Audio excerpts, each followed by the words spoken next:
सभी को नमस्कार। आज हम लोग 12 जनवरी 2022 का PYQ करेंगे।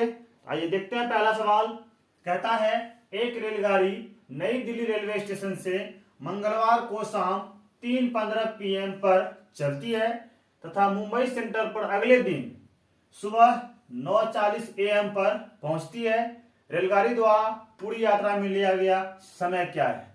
एक चीज यहां ध्यान दीजिएगा, PM और AM, PM और AM, AM PM, AM और PM। AM का अर्थ होता है पूर्वाहन, AM का अर्थ होता है पूर्वाहन और PM का होता है अपराहन। कभी भी ऐसा गलती मत कीजिएगा कि शुरू में A देख के अपराहन मत समझिएगा, यहाँ शुरू में P देख के पूर्वाहन मत समझिएगा। इनका फुल फॉर्म होता है AM का एंटी मेरिडियम, ठीक है। PM का होता है पोस्ट मेरिडियम, ठीक है। पूर्वाहन का अर्थ होता है रात 12 बजे से, रात 12 बजे से दिन के 12 बजे तक, दिन के 12 बजे तक, ठीक है। और अपराहन, ये पोस्ट मेरिडियन PM जो होता है ये दिन 12 बजे तक हो गया। अब ये जो है दिन 12 बजे से, दिन के 12 बजे से रात 12 बजे तक, रात 12 बजे तक, ठीक है। चलिए यहां हम लोग सॉल्यूशन में क्या करेंगे, ये ट्रेन खुलती है मंगलवार को 3:15 में, तो लिखेंगे मंगलवार को ट्रेन खुलने का समय, ट्रेन खुलने का समय 3:15 PM, ठीक है। लिखेंगे 4 बजे तक, 4 बजे तक लिया गया समय, लिया गया समय, तो 3:15 से 4 बजे तक यानी कुल 45 मिनट लगेगा यहां पर, ठीक है। अब 4 बजे से रात 12 बजे तक, 4 बजे से रात 12 बजे तक, 12 बजे में से 4 निकाल दीजिए यानी कुल 8 घंटे, मिनट में हो जाएगा 0 मिनट, 0 मिनट। अब फिर रात 12 बजे जो है अगला दिन शुरू हो जाता है और AM शुरू हो जाता है, AM शुरू हो जाता है और अगला दिन बुधवार शुरू हो जाता है। बुधवार को जैसे ही AM होता है तो 9:40 पर ये ट्रेन पहुंच जाती है। लिखेंगे बुधवार को लिया गया समय, बुधवार को लगा समय, बुधवार को लगा समय। तो 12 बजे AM तो शुरू हो जाता है रात में और बुधवार भी शुरू हो जाता है, तो 9:40 घंटे लिया गया, 9 घंटे 40 मिनट लिया गया, ठीक है। अब तीनों को जोड़ लीजिए, यहां ध्यान दीजिए 45 मिनट, ठीक है। घंटा में कुछ नहीं है तो 0 डाल दीजिए। यहां है 8 घंटे 0 मिनट, यहां है आपको 9 घंटे 40 मिनट। इसको ऐसे लिखिए,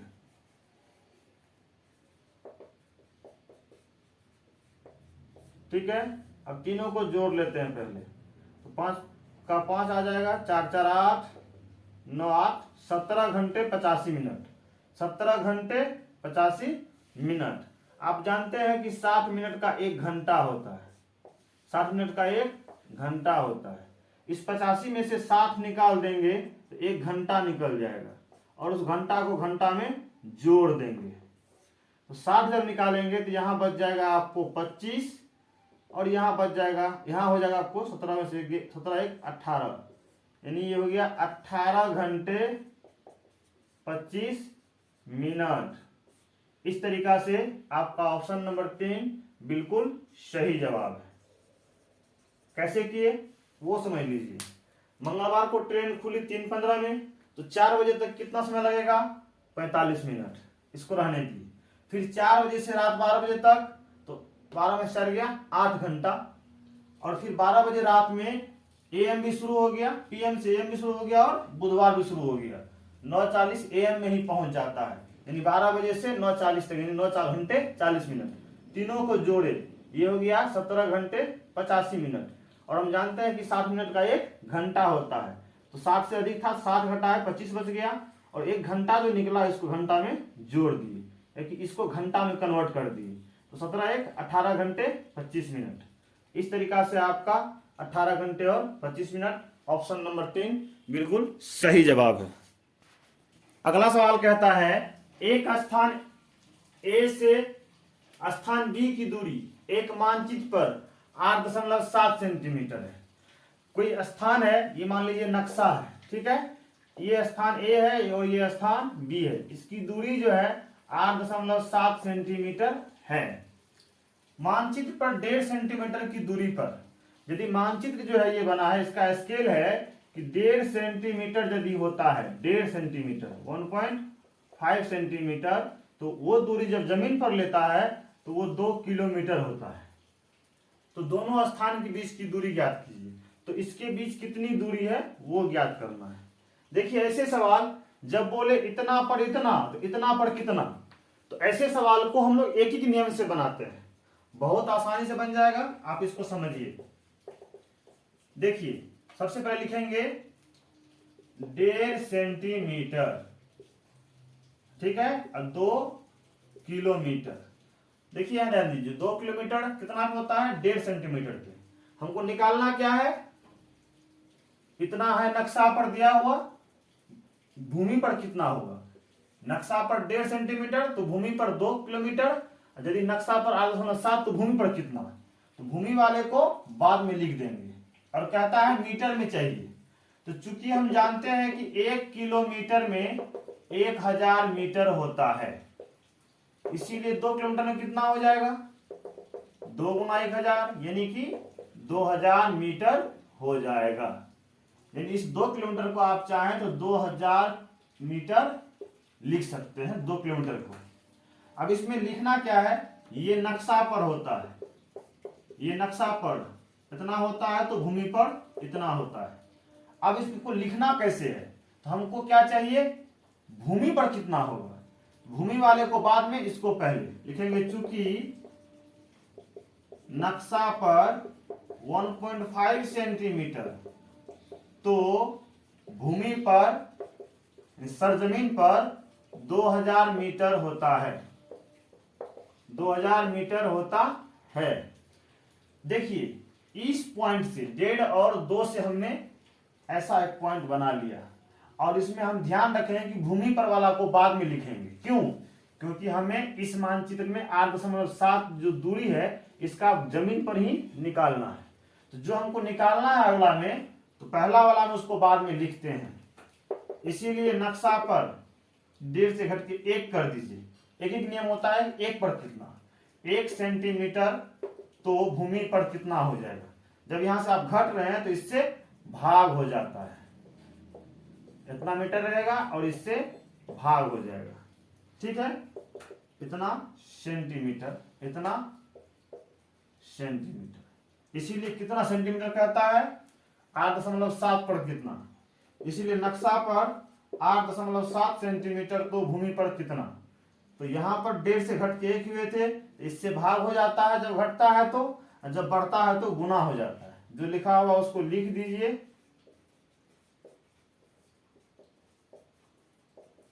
ठीक है। अब कितना पर कितना, तो इससे गुना कर दीजिए, गुना ऊपर होता है 8.7 सेमी, सेमी सेमी कट जाएगा, दशमलव जब यहां उड़ेगा, दशमलव जब यहां उड़ेगा तो ऊपर में 1 पर 1 अंक है तो 1 शून्य बैठ जाएगा, और दशमलव जब यहां उड़ेगा तो यहां भी 1 पर 1 शून्य बैठ जाएगा, ये 10 इससे कट गया, ठीक है, विभाजित हो गया। अब देखिए क्या सब बचा, अब बचा है आपको 2000 मीटर बटे 15 और गुना यहाँ पर है आपको 87, 8 7 15, 3 से विभाजित हो जाएगा, करिए इसको, 3 5 15, 29 या 87, 5 से कीजिए इसको, 5 एकम 5, 5 चौके 20 पर 2 0, यानी आपको 400 मीटर गुना 29 आ गया, ठीक है। इसको गुना कर लीजिए, 4 से जैसे 2 0 है तो 2 जीरो पर लिख दीजिए, 4 से कीजिए, 4 9 36 का 6 हासिल 3, 4 दूनी 8 3 11, इतना मीटर हो गया, 11,600 मीटर। ये ऑप्शन नंबर 3 आपका बिल्कुल सही जवाब है। समझिए इस चीज को। कह रहा था नक्शा आपके 1.5 सेंटीमीटर नापते हैं तो जमीन पर नापते हैं 2 किलोमीटर, तो 8.7 पर कितना होगा, तो इसको कहता है मीटर में, इसलिए हमने इसको मीटर में कन्वर्ट कर लिया 1000 से गुना करके। 2 मीटर हो गया। इसको लिखे कि 1.5 सेंटीमीटर तो 2000 जमीन पर, इसीलिए 1 पर कितना, इससे भाग हो गया, इसीलिए 8.7 पर कितना, तो इससे गुना हो गया, गुना भाग कर लिए, 11,600 मीटर आ गया। ऑप्शन नंबर 3 आपका बिल्कुल सही जवाब है। नोट डाउन कीजिए, फिर हम आगे बढ़ते हैं। चलिए अगला सवाल कहता है निम्नलिखित में से कौन सा एक पूर्ण घन नहीं है। ध्यान दीजिएगा, पूर्ण घन नहीं है।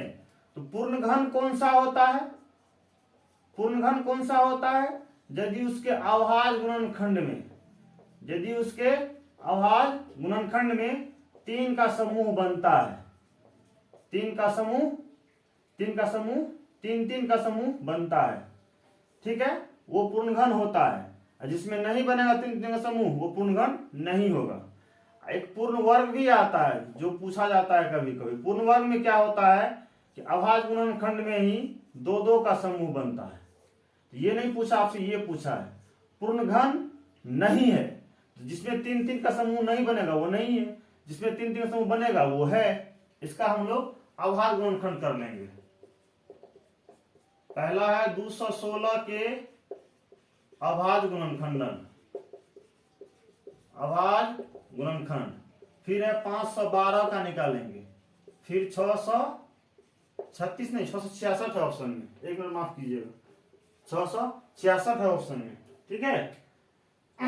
729 चौथा है आपको 729, इसको हम लोग निकाल के देख लेंगे। 216 का निकालेंगे पहले अभाज्य गुणनखंडन।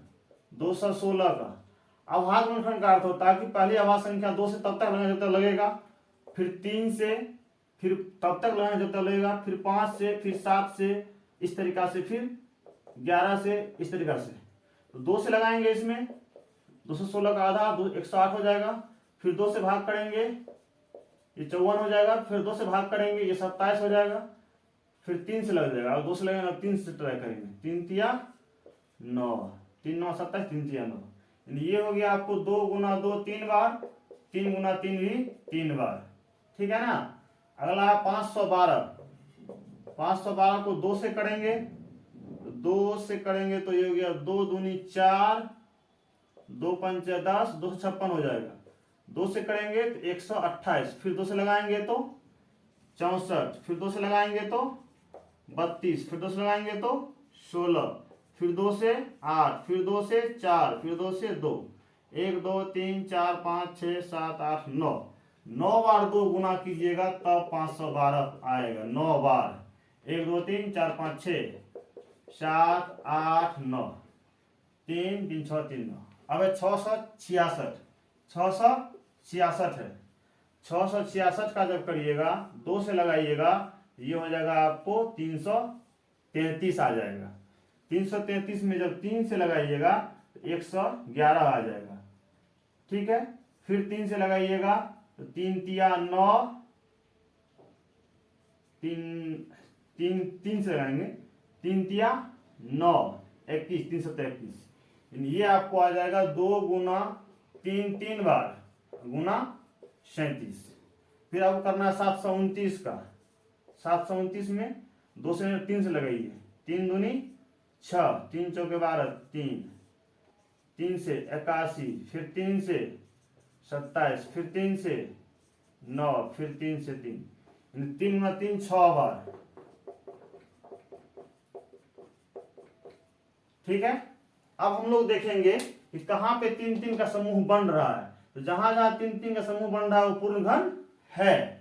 तो यहां देखिए, यहां पर 3 3 का समूह इसके भागफल में यहां बन रहा है, इसका मतलब ये पूर्ण घन है, पूर्ण घन है।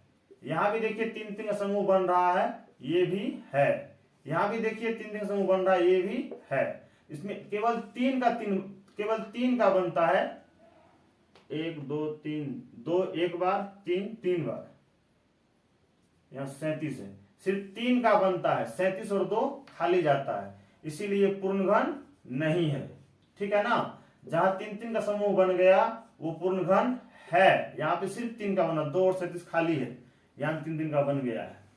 कहने का यह अर्थ है कि अभाज्य गुणनखंड में यदि 3 3 का समूह बन जाता है, ना उससे घटता है ना बढ़ता है, तो वो पूर्णघन है। जिसमें नहीं बना वो नहीं है। इस तरीका से आपका ऑप्शन नंबर 3 बिल्कुल सही जवाब है। इसको नोट डाउन कीजिए, फिर हम आगे बढ़ते हैं। पूर्णघन का हम आगे बढ़ते हैं। चलिए, अगला सवाल कहता है कि एक पौधे की विकास सारणी नीचे दी गई है। पहला दिन 0, 5वां दिन 2.7 सेंटीमीटर लंबा हो गया, ये सेंटीमीटर में लंबाई है। 10वां दिन इतना, 15वां दिन इतना, 20वां दिन इतना। कहता है पौधे की लंबाई में सबसे कम वृद्धि, ध्यान दीजिएगा, कह रहा है, माफ कीजिएगा, सबसे कम वृद्धि, सबसे कम वृद्धि यानी न्यूनतम वृद्धि कब हुई है? 5वें से 10वें, 10वें से 15वें दिन, 15वें से 20वें दिन, 0 से 5वें दिन। देखिए यहां तो ठीक है, यहां तो 0 का 0 है, ये पहला दिन। 0 से 5वां दिन, 0 से 5वां दिन जो आया, 0 से 5वां दिन कितना था? 2.7 था। इससे पहले इसकी वृद्धि न्यूनतम थी, तो घटा दीजिए उसको। अब देखिए यहां पर क्या लिखेंगे, 5वें दिन से 10वें दिन, 5वें से 10वें दिन। देखिए 10वां दिन 6.2 हो जाता है, और इससे ठीक पहले 2.7 था, तो उसको माइनस कर दीजिए। तो 6.2 में से 2.7 को माइनस कीजिएगा, यहाँ 2 में से 7 नहीं आएगा, यहां से लीजिएगा 5 आ जाएगा, यहाँ 1 12 में से 7 गया 5 दशमलव, यहाँ हो गया 5 में से 2 गया 3, यानी ये हो गया आपको 3.5। ध्यान दीजिएगा, हम यहाँ पर जो बताना चाह रहे हैं आपको, तो ये आपका हो गया। अब देखेंगे 15वां से 20वां दिन के बीच, 10वां से 15वां बीच के दिन, 10 से 15वें दिन में क्या वृद्धि हुई? तो 15वां दिन कितना था? 8.9 था। इसमें से ठीक पहले वाला माइनस कर देंगे, 6.2। तो 8.9 में से जब आप 6.2 माइनस कीजिएगा, तो ये आपको आ जाएगा 2.7 सेंटीमीटर। ये सब सेंटीमीटर में आता है, क्योंकि इसकी लंबाई ही सेंटीमीटर दिया हुआ है। अब यहां हम क्या करेंगे, 15वां से 20वें दिन, 15 से 20वें दिन, 20वां दिन 11.3 हो गया था, उससे ठीक पहले 8.9, कितनी वृद्धि हुई? इसमें से इसको माइनस कर देंगे, 11.3 में से माइनस कर देंगे 8.9 को, तो इसमें 3 में से 9 नहीं आएगा, यहां लेंगे 10 बचेगा, ये 1 तो रहेगा ही रहेगा, 1 से कैरी किए, यहाँ 0 बचा, 1 10 3 13, 13 में से 9 गया 4, 0 में से 8 हटेगा नहीं, यहाँ फिर कैरी कर लेंगे इसको, 10 में से 8 गया 2, यानी ये हो गया आपको 2.4 सेंटीमीटर। समझिए इस चीज को, पहला दिन की वृद्धि जस का तस रहने दिए, 0 से 5वां दिन जब आया, तो 5वां दिन जो वृद्धि था उसमें से इसको माइनस कर दिए, ठीक है, 2.7 सेंटीमीटर रह गया। 5वें से 10वें दिन, तो 10वें दिन जितना हो गया था, 5वें से 10वें दिन, 5वें से 10वें दिन, तो 10वें दिन जितना हो गया था उसमें से ठीक पहले वाले को माइनस कर दिए, यानी यहां से यहां इतनी वृद्धि हुई। फिर वही काम यहां किए, 10वां से 15वां दिन जब आए, तो 10वें से 15वें दिन आए, तो 15वां दिन जो हो गया था वृद्धि होके, और उससे पहले जो था, तो दोनों को घटा देंगे, जितनी वृद्धि हुई है वो निकल जाएगा। फिर वही काम हम 20वां दिन किए, तो 15 से 20वां दिन में कितना वृद्धि हुआ, तो 20वां दिन जितना हो गया था उसमें से माइनस कर देंगे ठीक पहले का 15वां का, इतना वृद्धि हुआ। सबसे कम वृद्धि कहाँ हुआ, यहाँ 2.7 है, 3.5, 2.7, 2.4। देखिए यहाँ 3 तो बड़ी है ही, दशमलव से पहले बड़ी हो गई, 2 यहाँ दोनों जगह है, तीनों जगह 2 है, लेकिन इसके बगल में 7 है, दशांश में यहाँ भी 7 है, तो दोनों बराबर है। ये 2.4 7 से छोटी, यानी 2.4 जो है सबसे कम हुआ, हमको सबसे कम ही खोजना था। तो ये किस दिन हुआ, 15 से 20वें दिन, यानी ऑप्शन नंबर 3 आपका बिल्कुल सही जवाब है। इसको नोट डाउन कीजिए, फिर हम आगे बढ़ते हैं। चलिए अगला सवाल कहता है, गौड़ाम ने स्टेशन ए से स्टेशन बी तक, स्टेशन ए से स्टेशन बी तक 20 किलोमीटर इतना मीटर की दूरी तय की। फिर उसने स्टेशन बी से स्टेशन सी तक 32 किलोमीटर 355 मीटर दूरी तय की। फिर उसके बाद स्टेशन सी से स्टेशन डी तक 43 किलोमीटर 498 मीटर दूरी तय की।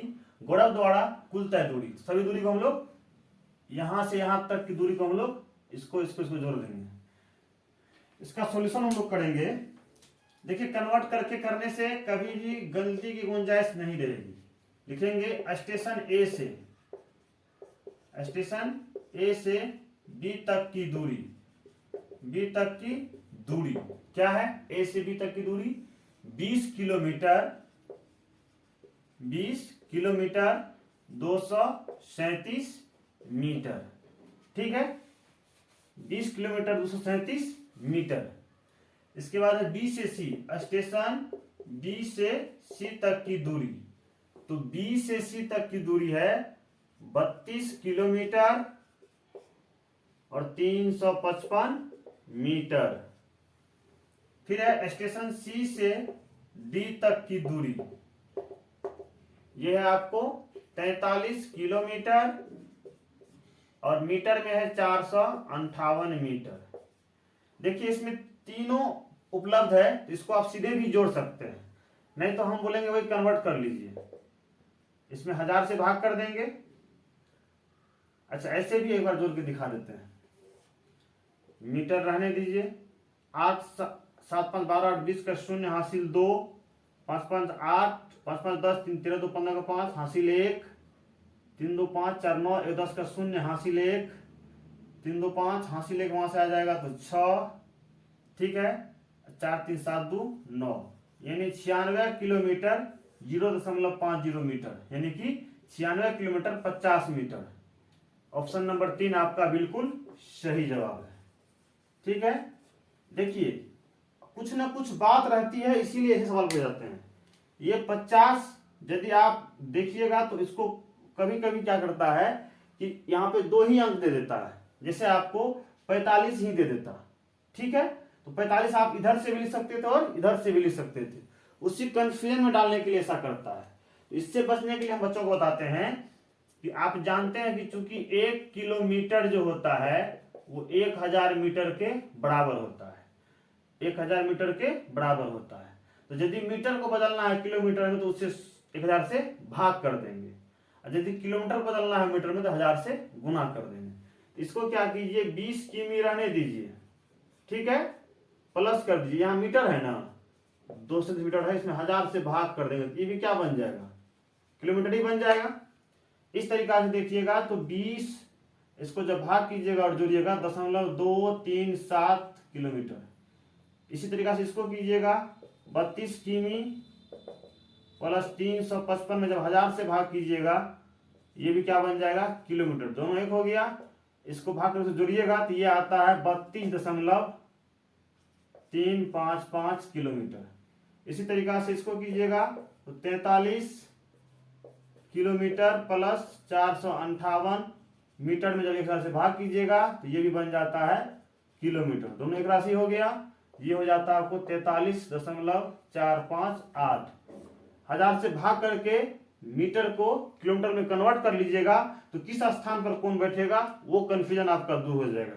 फिर उसको जोड़िएगा तो वही आएगा 96.050 किलोमीटर, यानी 96 किलोमीटर 50 मीटर। ठीक है, इसको नोट डाउन कीजिए, फिर हम आगे बढ़ते हैं। चलिए अगला सवाल कहता है गुणनखंडों और गुणकों के विषय में निम्नलिखित में से कौन सा कथन सही है।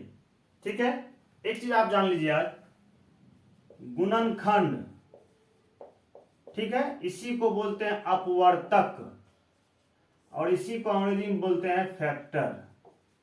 ठीक है, फैक्टर कोई संख्या का क्या होता है, ऐसे मान लीजिए कोई संख्या 6 है, 6 का फैक्टर क्या क्या होगा, यानी 6 किस किस संख्या से विभाजित हो जाएगा, 1 से हो जाएगा, 2 से हो जाएगा, 3 से हो जाएगा, 6 से हो जाएगा। ठीक है, 6 से हो जाएगा। 6 के गुणनखंड या फैक्टर या अपवर्तक यही है। कहने का ये सेंस ये हुआ कि इसके अलावे और किसी भी संख्या से 6 विभाजित नहीं होगा, यानी कि इसका दूसरा नाम है अपवर्तक, यानी जिसका निकाल रहे हैं वहीं तक, यानी 1 से लेके वही संख्या तक, इसके अलावे कोई भी संख्या ऐसा नहीं है जो 6 को पूर्णतः विभाजित कर देगा। तो ये सीमित होता है, किसी भी संख्या का जो गुणनखंड होता है वो सीमित होता है, और 1 से शुरू होकर उस संख्या तक ही जाता है, अपवर्तक, यानी कि जिस संख्या का निकाल रहे हैं उसी संख्या तक। इसका न्यूनतम जो होता है 1 होता है। गुणनखंड जो होता है किसी का भी न्यूनतम 1 होता है। अधिकतम जो होता है खुद वो संख्या होता है, खुद संख्या होता है। इसको समझ गए होंगे आप लोग। अब है दूसरा है, उसको बोलते हैं गुणज, या इसी को बोलते हैं अपवर्त्य, या इसी का दूसरा नाम होता है गुणक भी होता है, और इसको अंग्रेजी में बोलते हैं मल्टीपुल। ये क्या होता है, मान लीजिए 6 का गुणज निकालना है, या 6 के गुणज चाहे गुणज निकालना है, गुणक निकालना है, अपवर्त निकालना है, मल्टीपुल निकालना है। तो यहां पर क्या था, 6 को ही जो विभाजित कर दे वही गुणनखंड होता था या अपवर्तक होता था। और किसी भी संख्या का जो अपवर्तक होता है, गुणनखंड होता है, न्यूनतम 1 होता है, अधिकतम खुद वो संख्या होता है। इस संख्या से बड़ी नहीं हो सकती है, इस संख्या से छोटी नहीं हो सकती है। गुणज में इसका थोड़ा सा उल्टा है। 6 के गुणज 6 से शुरू ही होगा, 6, 12, 18, ठीक है ना, 6, 12, 18 शुरू ही होगा। और ये 30, यानी 6 से दुनिया का जो भी संख्या विभाजित हो जाएगा, दुनिया का कोई भी संख्या, चाहे 2 अंक का हो, 3 अंक का हो, 5 अंक का हो, है ना, कुछ भी हो, जितना भी संख्या है सारा का सारा 6 का गुणज ही है। तो यहां पर इस सब से ये विभाजित होता था, यहां पर इससे ये सब विभाजित होगा। तो ये सब 6 के गुणज है, 6 के गुणज है। इसकी गिनती संभव नहीं है। हो सकता है 2 अंक का संख्या, फिर 3 अंक का, फिर 5 अंक का। तो दुनिया का जो भी संख्या है, जिसको 6 पूर्ण तक विभाजित कर देगा वो सारा 6 का गुणज है। इसमें क्या होता है कि न्यूनतम संख्या जो होता है, न्यूनतम जो होता है शुरुआत में खुद वो संख्या होता है, स्वयं क्या होता है, संख्या होता है जिसका निकाल रहे हैं। अधिकतम क्या होता है, तो अधिकतम तो आपको पता ही है, 2 अंक का, 3 अंक का, 5 अंक का, यानी अनंत है, यानी क्या है, अनंत है। इसीलिए किसी भी संख्या का गुणज जो है ना असीमित होता है। क्या होता है, असीमित। और सबसे छोटा गुणज जो होता है खुद वो संख्या होता है, स्वयं या खुद वो संख्या होता है। अधिकतम जो है सो अनंत है। इसी तरह पे आइए अब हम देखते हैं, समझ गए आप लोग। 6 को जो विभाजित कर दे वो उसका अपवर्तक, 6 से जो भी विभाजित हो जितना भी संख्या हो वो उसका गुणज। लिख दें यहाँ पे, ये हो गया आपको गुणनखंड या अपवर्तक, ये होता है आपको गुणज। देखिए कहता है 11 100 का गुणनखंड है, कहता है कि 11 100 का गुणनखंड है। जैसे आपको हम यहीं पर पूछें कि 2 6 का गुणनखंड है, कैसे पता चलेगा, तो 2 से 6 में भाग करके देख लेंगे, हाँ ये विभाजित है। तो यहां पर क्या करेंगे हम, 11 100 गुणनखंड होगा तो 11 से जब हम भाग करेंगे 100 में तो पूरा विभाजित हो जाएगा। 11 9 99, एक तो बच जाता है, यानी ये गुणनखंड नहीं है। 48 3 का गुणज है, 3 का गुणज 48 है। हम कह देंगे यहां पर 6 का गुणज 18 है, तो 6 से भाग देकर देख लेंगे, हाँ ये विभाजित ये है। तो यहाँ 3 से भाग देकर देख लेंगे 48 में, 3 का 3, 3 6 के 18, हाँ ये 48 3 का ही गुणज है, 3 का ही गुणज है, ये सही लगता है। फिर कहता है कि 11 110 का एक गुणज है, 11 110 का एक गुणज है। गुणज जो भी होता है उस संख्या से बड़ी ही होता है। ध्यान से देखिएगा, 11 110 का एक गुणज है, 110 का गुणज न कहता है, तो 110 का जब गुणज निकालेंगे तो 110 से शुरू ही होगा, 110 होगा, 220 होगा। तो किसी भी संख्या का गुणज सबसे छोटा स्वयं वो संख्या होता है, इसका गुणज तो शुरू ही यहीं से होगा। तो 11 कहां से आप ले रहे हैं, कम कैसे कह रहे हैं, ये गुणनखंड हो सकता है, गुणज नहीं है। अब कहता है 48 3 का एक गुणनखंड है, 3 का गुणनखंड जब निकालिएगा, 3 का गुणनखंड, तो 1 और 3 आएगा, 48 तो आएगा नहीं। तो गुणनखंड जो है सीमित होता है, अधिकतम वो संख्या तक ही होता है। तो 3 का गुणनखंड 3 तक ही अधिकतम होगा, 48 नहीं होगा। भले ये इसका गुणज जरूर है, ये भी गलत है। इस तरीका से ये भी गलत निकला, तो इसका ऑप्शन नंबर 2 बिल्कुल सही जवाब है। आप इसको समझ गए होंगे तो इसको आराम से समझ जाइएगा। समझ ही गए होंगे, इसको नोट डाउन कीजिए, फिर हम आगे बढ़ते हैं। चलिए अगला सवाल कहता है कि संख्या 6 बार 2 दे दिया है, 3 3 6 बार 2 को पढ़ा जाएगा। क्या पढ़ा जाएगा? तो भारतीय अंकन पद्धति में आप जानते हैं कि पहले इकाई होता है, फिर दहाई होता है, इकाई दहाई, फिर सैकड़ा होता है, इसके बाद हजार होता है, उसके बाद 10,000 का पद होता है, उसके बाद लाख होता है, उसका 10 लाख का पद होता है ना। इस तरीका से बढ़ता है, लाख, 10 लाख, करोड़, 10 करोड़, इस तरीका से बढ़ता है। तो ये 3 शुरू में 3 का समूह बनता है, उसमें 1000 2000 यानी फिर 2 का समूह बनता है, 3 के बाद 2, फिर 2 2 का समूह बनते जाता है। ठीक है, यहां देखिए पहले 3 फिर 2 2 का समूह बनता है भारतीय अंकन पद्धति में। ठीक है, तो इधर से हम लोग इकाई करते हैं। तो इकाई के नीचे 2, दहाई के नीचे 2, सैकड़ा के नीचे 2, हजार के नीचे 2, 6, 1 2 3 4 5, एक और 6। समझ लीजिए इसको, इकाई, दहाई, सैकड़ा, हजार, 10,000, लाख, इतना बड़ा ये संख्या है। और हम बताए अभी क्या कि 3 के बाद 2 2 का समूह बनता है, यानी कि 1 कोमा यहाँ, 1000 10,000 इन 2,000 वाला है, 1 कोमा यहाँ। ठीक है, अब ध्यान से देखिएगा, तो 2 कहां पर है? अभी 2 लाख के पद पर है, 2 लाख स्थान पर है। 1000 10,000 के स्थान पर क्या है? दोनों 1000 ही है, इसीलिए एक साथ करेंगे। 22 है, तो 22 किस पर है? 1000वां स्थान पर। 1000 और 1000 मिला के 1000वां स्थान होता है, यानी कि 22,000 के पद पर है। इधर सैकड़ा यानी कि 200, इधर एक बार ऐसे कर दीजिए, 222 है, 222 है, 2,22,222 हुआ। सिंपली इसको ऐसे कीजिए। ठीक है, इकाई दहाई सैकड़ा कोमा, 1000 10,000 कोमा, ये हो गया लाख, लाख, हजार, ये 3, तो 2,22,222, 2,22,222। ऑप्शन नंबर 3 बिल्कुल सही है। ठीक है, 3 के बाद 2 2 का समूह बनता है, तो ये 222 हुआ, ये 1000 का होता है, ये लाख का, लाख में 2, 1000 में 22, 222, 2,22,222। ऑप्शन नंबर 3, इसको नोट डाउन कीजिए, फिर आगे बढ़ते हैं। देखिए यहां कहता है कि 65,376, इकाई दहाई सैकड़ा के बाद कोमा, 1000 10,000, 65,376, 91,091, 35,550 के योग में क्या जोड़ेंगे कि इतना प्राप्त हो जाए? इकाई दहाई सैकड़ा, 1000 10,000, 2,49,637। देखिए तो बहुत आसान सवाल है, इतनों पहले योग कर लीजिए।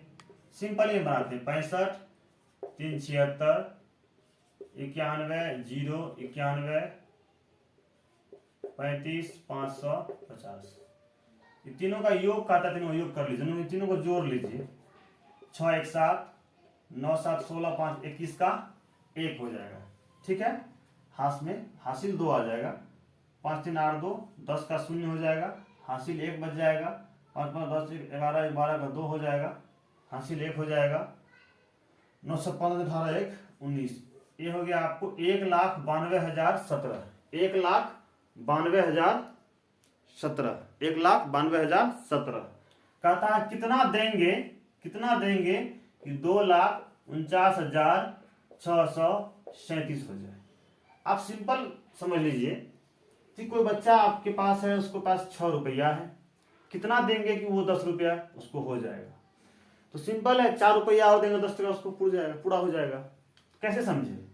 तो टोटल में से इसको माइनस कर दीजिए, 10 में से 6 माइनस कर दीजिए, कितना आ गया? 4। वही इसके योग में 1,92,17 है, कितना देंगे इतना आ जाए, तो जितना लेना है उसमें से इसको माइनस कर दीजिए, लिखेंगे इसीलिए अभिष्ट संख्या। इसीलिए अभिष्ट संख्या क्या हो जाएगा? जो है 2 49 6 37, यानी कुल कितना पूरा करना है उसमें से जितना है उसको माइनस कर दीजिए। 1,92,017 देख लीजिए, 7 में 7 गया 0, 3 में से 1 गया 2 6, 9 में से 2 गया 7, 4 में से 9 तो माइनस नहीं होगा, यहाँ से कैरी करेंगे, यहाँ 2 से 1 ले जाएंगे, 1 10 14 में से 9 गया 5, 1 में से 1 गया 0, 57,620, 57,620। ऑप्शन नंबर 2 बिल्कुल सही जवाब है आपका। ठीक है, ये तो सिंपल हो गया। हम लोग क्या करते हैं, थोड़ा तरीका में आते हैं, बस इसी तरीके को अपनाना परीक्षा में, और कुछ नहीं अपनाना है। देख लेना कि इतना आ गया, इतना पुराना करना है। मान लीजिए 6 है, 10 बना तो कितना 4 आएगा, कैसे आएगा, 10 में 6 माइनस कर दिए, इसमें से माइनस कर दिए। यहाँ हम लोग अभी लिखते प्रश्नानुसार, प्रश्नानुसार लिखते इसके योग में, यानी 1 92 0 17 में क्या जोड़ेंगे। मान लेते हैं x जोड़ेंगे। x से बहुत डरते हैं ना आप लोग, बहुत काम की चीज है x। जब कभी आपको कोई काम नहीं तो x ही काम देता है। तो मान लेते हैं कि इसमें x जोड़ना है, पता ही नहीं कितना जोड़ना है, तो x जोड़ना है, x मान लिए, माना कि x जोड़ना पड़ेगा। तो इसमें मान लीजिए x पता नहीं है, जोड़ दी जबरदस्ती x। अच्छा, x जोड़ने में तो कितना प्राप्त करना है, 2 49 6 37 प्राप्त करना है। अब हमको x का मान चाहिए, कितना जोड़े हैं, तो x को रहने देंगे। ये इधर प्लस में इसका पक्षांतर करेंगे। पक्षांतर में पता है आपको, प्लस जब यहाँ पे जाएगा तो माइनस हो जाएगा, माइनस जाएगा तो प्लस हो जाएगा, गुना जाएगा तो भाग, भाग जाएगा तो गुना। ऐसा कब, जब LHS यानी बाएं साइड से दायां साइड जाए और दायां साइड से बायां साइड आए, कोई भी साइड की तरफ से जाए, पक्ष का अंतर हो जाएगा, तो ये सा हो जाएगा। 2 49 6 37 इधर है ही, ये यहाँ पर प्लस में है, इधर आगे क्या हो जाएगा, माइनस में हो, 1 92 0 17। फिर इसमें से इसको माइनस आप किए ही हैं, कितना आ गया, 57 620, है ना। इन ऑप्शन नंबर 2 बिल्कुल सही जवाब है। आप सिंपली ये तरीका परीक्षा में अपनाइए। ये तो आपका लॉन्ग कट हुआ, वो आपका शॉर्ट कट हुआ, इसको नोट कीजिए, फिर हम आगे बढ़ते हैं। चलिए एक नजर हम देते हैं आज 5 6 7 नंबर के सवालों पर। इस पर थोड़ी सी चर्चा की और आवश्यकता थी, समय ज्यादा लग जाता है, तो हम सोचे कि लास्ट में इस पर कर लेंगे। देखिए ए से बी की दूरी सवाल नंबर 5 में जो था 20 किलोमीटर और 237 मीटर था। हम ये बोले थे आपको कि दोनों को किलोमीटर में कन्वर्ट करके ऐड करिएगा तो गलती की गुंजाइश ना के बराबर रहेगी। कैसे करते हैं वो देखिए। चूंकि 1 किलोमीटर जो होता है ना वो 1000 मीटर के बराबर होता है। किलोमीटर बड़ी दूरी होगी, मतलब बड़ी इकाई है, और मीटर छोटी इकाई है। तो जब कभी भी बड़ी इकाई को छोटी इकाई में बदलेंगे, किलोमीटर को मीटर में बदलेंगे तो 1000 से गुना हो जाएगा, और छोटी इकाई मीटर को जब बदलेंगे किलोमीटर में तो 1000 से भाग हो जाएगा। इतना समझ गया। तो यहाँ 20 किलोमीटर 237 मीटर दिया हुआ था, हम किलोमीटर इसको बढ़ा देते हैं, इसको बदलते हैं किलोमीटर में। तो ये 20 किलोमीटर तो है ही, ये मीटर छोटी इकाई है, इसको हमको बदलना है किलोमीटर में। तो छोटी को बड़ी करना है, तो इसका मतलब है कि 237 जो मीटर था, मीटर छोटी इकाई होता है, बदलना है किलोमीटर में तो भाग करना पड़ेगा। छोटी इकाई को बड़ी इकाई करना है तो भाग करना है, और बड़ी को छोटी करना है तो गुना करना है। तो मीटर को बदलना है हमको किलोमीटर में, यानी बड़ी को छोटी में, तो 1000 से यहाँ हम भाग कर देते हैं। तो अभी तक तो ये मीटर था, जैसे ही 1000 से भाग कीजिए भी क्या बन गया, किलोमीटर बन गया। तो अब जो है ये भी किलोमीटर और ये भी किलोमीटर। जब एक राशि होता है तो दोनों जुट सकता है, दोनों को जोड़ देंगे, दोनों को जोड़ देंगे। अब देखिए यहां आपको 20 किलोमीटर है प्लस 1000 से जब भाग करेंगे कोई संख्या में तो 3 शून्य है 1 पर, तो 3 अंक के बाद दशमलव बैठ जाएगा। तो 3 अंक कौन कौन है, एक तो 7 है, एक 3 है, एक 2 है, इसके बाद दशमलव बैठ जाएगा। और यहाँ खाली है तो आप शून्य दे दीजिए, ये भी क्या बन गया है, किलोमीटर बन गया है। अब दोनों को जोड़ेंगे, 20 में जोड़ेंगे उसको। तो कोई एक चीज हम और बताते हैं कि किसी भी संख्या के अंतिम में दशमलव छिपा रहता दे दीजिए, ठीक है। इसके बाद आपकी जितनी इच्छा उतनी शून्य दे सकते हैं, जितनी आवश्यकता है, ठीक है। तो मान लीजिए 20 के बाद दशमलव छिपा हुआ है, तो जोड़ते समय ध्यान रखना कि दशमलव के नीचे दशमलव ही आना चाहिए। और इसके बाद इधर इकाई पर नहीं कुछ तो शून्य है, इधर है आपको 2 3 7। इसको जब जोड़िएगा चाहे घटाइएगा तो यहां पर खाली तो आप शून्य दे सकते हैं या नहीं भी दीजिए, खाली अभी ऐड करना है तो ऐड कर लीजिए। इस तरीका से ये आपको आता है, यहां लिख दें, ये आपको आता है 20.237 किलोमीटर इनपुट टोटल। इसको इसी तरीका से कीजिएगा तो ये आता है 32। फिर इसमें जो है जोड़ कर देना है, इसमें 1000 से भाग करके फिर उसको जोड़ना है, तो ये 32.355 किलोमीटर। फिर यहाँ पे आ जाएगा 43.458, फिर तीनों को जोड़िएगा तो वही आएगा, क्या था 96.050 आता है। दशमलव के बाद, दशमलव से पहले जो यहाँ लिखा हुआ है वो पूरा पूरा है, यहाँ km लिखा हुआ है, ये किलोमीटर पूरा है और ये मीटर है। चलिए यहाँ तक तो हो गया। ऐसा हम लोग क्यों करवा के जो ऐड करवाते हैं, कभी कभी क्या करता है, 3 ना दे के एक ही संख्या 5 दे देता है मीटर, या 55 दे देता है मीटर, तो यहाँ तो 3 स्थान को घेरेगा, 3 शून्य होता है एक पर 1000 में, इसीलिए गलती की संभावना ज्यादा हो जाती है। मान लो यहाँ 5 मीटर दे दे, अब आप 5 क्या करता है बच्चा, कभी यहाँ लिखता है कभी यहाँ लिखता है, यहाँ लिख देता है 5 तो उस पर 2 शून्य छिपा 500 हो जाता है। यही कंफ्यूजन को दूर करने के लिए हम इस तरीका से करवा के करते हैं, कोई कंफ्यूजन नहीं रहता है। अगला यहाँ पे कुछ चर्चा जरूरी थी, ठीक है। 11 100 का गुणनखंड है, आप 100 का गुणनखंड ही निकाल लीजिए, 100 का गुणनखंड या अपवर्तक निकाल ही लीजिए। तो ये 1 से विभाजित होगा, 2 से होगा, 5 से होगा, 25 से होगा, अच्छा 4 से भी होगा, 1 2 4 5, 1 2 4 5 10 25 50 100। गुणनखंड यानी अपवर्तक जो होता है खुद उस संख्या तक ही होता है, 1 से लेके वहां तक। क्या इसमें कहीं 11 आपको नजर आया? नहीं आया, तो इसका मतलब है 11 100 का गुणनखंड है ही नहीं, ये ऑप्शन गलत है। 11 100 का एक गुणज है, 100 का गुणज निकालिए, 100 का गुणज निकालेंगे तो क्या होगा, 100 200 300 ऐसे बढ़ेगा। इसमें कहीं गुंजाइश है कि 11 आएगा? नहीं है, ये भी गलत। 48 3 का एक गुणनखंड है, तो 3 का गुणनखंड निकालिए, 3 का गुणनखंड निकालिए, क्या सब आएगा गुणनखंड में? 1 आएगा और 3 आएगा गुणनखंड में, यानी अपवर्तक। गुणनखंड यानी अपवर्तक, कंसेप्ट क्लियर रखिए। गुणज यानी अपवर्त्य, या इसी को गुणक भी बोला जाता है, गुणक, मल्टीपुल। अब है चर्चा हम इस पे कर रहे थे, तो 3 का गुणनखंड निकालेंगे, 1 और 3 होगा उसका गुणनखंड, यानी गुणा के रूप में खंड, 1 और 3 आएगा। चलिए ज्यादा कंफ्यूजन आपको नहीं डालेंगे, 3 गुणनखंड 1 और 3 आएगा। कहीं भी 48 है इसमें? नहीं है, ये ऑप्शन भी गलत है। अब 48 3 का एक गुणज है, फिर 3 का गुणज निकालेंगे, 3 का गुणज निकालेंगे तो क्या सब आएगा? 3 आएगा, 6 आएगा, 9 आएगा, 12 आएगा, 21 आएगा, 24 आएगा, है ना। 3 से जो विभाजित हो जाए, 3 9 27 आएगा, है ना। इस तरीका से 45 15 45 16 48 17 51, है ना, 18 54, इन सबको ये 3 जो है विभाजित, इन सबको जो ये चलते रहेगा, खत्म होने वाला नहीं है। गुणज किसी का खत्म नहीं होता, अनंत होता है।